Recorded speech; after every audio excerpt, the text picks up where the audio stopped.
These are the top 10 things that helped me get my job back when I got laid off a year ago.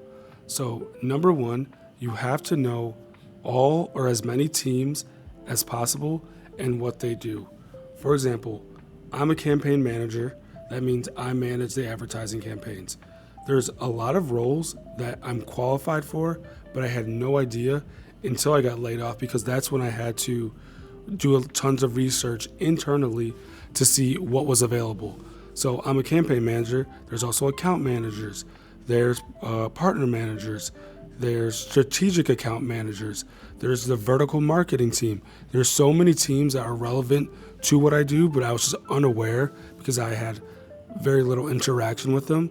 But if you can meet the people on those teams and learn what they do, you will quickly realize that you're actually more than qualified for a lot of those roles, and they would love to have someone with your experience. So make sure you're meeting the other teams and knowing exactly what they do and what they're looking for. The number two thing that you must do is you must find org charts. Organizational charts, those are super key. So think of them as like a big March Madness bracket. At the top is like the top of like the CEO, and then from there it breaks down to all the other positions. The reason why this is so important is because you can see everyone who's on your level and who's their manager and who's the manager above them. The reason this can really help you is because a lot of times if they're backfilling a role on the org chart, it's going to be empty. So you'll see the manager who's there, and then you'll be able to ask them like, hey, I see for this role you're missing a person. Are you backfilling this? You can just Slack them or email them and they'll get back to you. So the org charts are super important. Also, they're going to have a lot of times a directory where it's going to show which employee, like their name, their email address, and where their location is. A lot of these companies have locations in other offices, so you want to find people who are in the org that you're interested in, but also in the location that you're interested in working.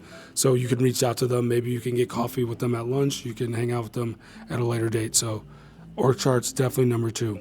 Number three, this one has helped me get a referral recently to a company that I really want to work for, Reddit. So someone at my current company, they left, and I didn't even know them very well, but when they left, I just shot them, can't speak. When they left, I shot them a message on LinkedIn and just said, hey, so-and-so, I know we never met while you worked here, but let's just stay in contact. And yeah, let's just stay in contact. Part of the reason I did that is because I saw they took an opportunity for Reddit, and that's a company that I was interested in. Fast forward to now, when I got laid off again and I'm looking for a job, I actually messaged him and said, hey, I know we didn't really speak together that much when you worked here, but I'm interested in working at Reddit. Here's a job that I'm interested in. Would you send me a referral? He gladly sent me a referral. So that was just from contacting him when he left and making the LinkedIn connection when he left. So super key, such a good tip. Highly suggest doing that. Number four, this is kind of the same thing, but just because you don't reach out to someone specifically when they leave, they could be at the company, just asking for LinkedIn referrals from anyone that you know pretty much. They could be former employees, they could be friends of friends, they could be just mutual connections, but using LinkedIn's for referrals is just so important because I didn't know this, but when you get a referral, the application link is different. You're going to get an email straight to the email that you applied with that says, hey, you've been referred. We see that. It's like check mark. So referrals are just huge because you're going to kind of go to the top of the pile, especially if the person who referred you is like well liked and in good standings with the company. So don't sleep on referrals. Another key for this is with LinkedIn, you can get like a 30-day free trial of their premium.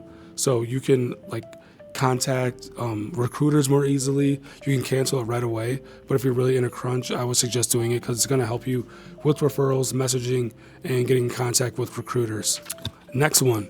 I know a lot of people hate this. I hated it too, but it definitely helped me get my job back, was going in office if you have that option. So I'm hybrid, and when I got laid off, there was obviously no expectation of me going into the office. They said just focus on finding a new job internally, externally, whatever. I knew going in office would be big because one, I'm going to be able to network in person, and it makes you look really good. It's because think about it.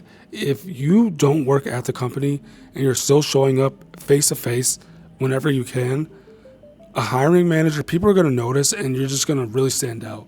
So going into office, especially when you're in a crunch, maybe you got furloughed or laid off and it didn't take action immediately. If you still can go, highly suggest going. Next, related to that, going into the office is just in general, taking a ton of initiative. I can't stress enough how much the hiring manager said they were impressed with how much initiative I took.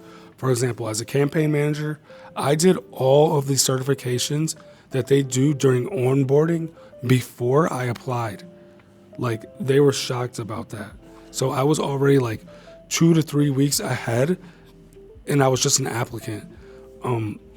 When I am interested in other roles, I shoot them an email, I schedule one-on-ones. Just taking all that initiative, it definitely pays off and it works. So you just can't be lazy, you can't be passive.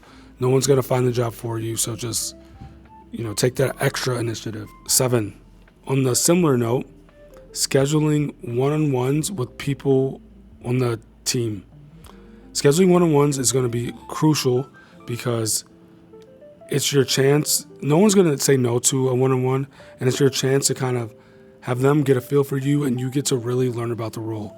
You can ask them anything. Ask people who are in seat in the role any questions you want. They're going to be very generous with information. They're going to tell you what they like about it, what they don't like. They're going to help you prep for interviews. They're going to say, this is what you need to know for interviews.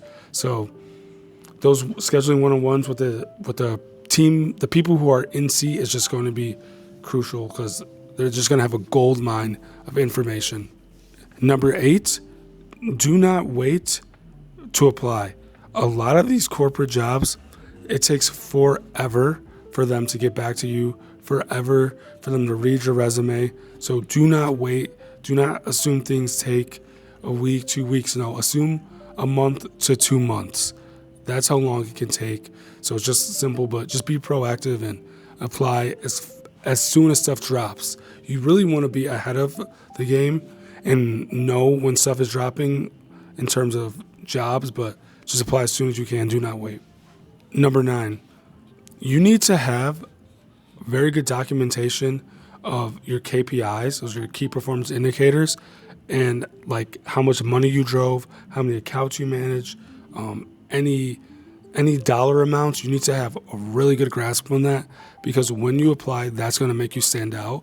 It's saying, I drove 1 million worth of revenue. I drove 10 million worth of revenue. Just the numbers itself are going to hit way harder. The number of accounts that you manage are going to hit way harder, instead of just saying, I drove revenue and we had a lot of success. No, you need to have, I drove 10 million in revenue. I managed 89 accounts. That's just going to make you look way more professional. They're going to be able to match the amount of revenue or numbers that you drove to their business. So they're going to be able to see that you're a good match. So that was number 9. Number 10, the last one, and it can feel kind of embarrassing, but it's definitely worth it. Let everyone know you've been laid off. I know it sucks, but people are going to have sympathy for you. A lot of people have been in the same situation. They're going to keep their eyes open for you for new roles. Letting as many people know at the company that you're laid off is going to be the best thing that you do, because most companies, they want to hire internal anyway. So if you have that option, just do it. Take full advantage. Let everyone know. It's nothing to be embarrassed about. It happens. And those are the top 10 things that I did to get my job back after I got laid off. So if you want more tips and advice, please subscribe and let me know in the comments what other videos you want to see next. Thank you, and have a good night.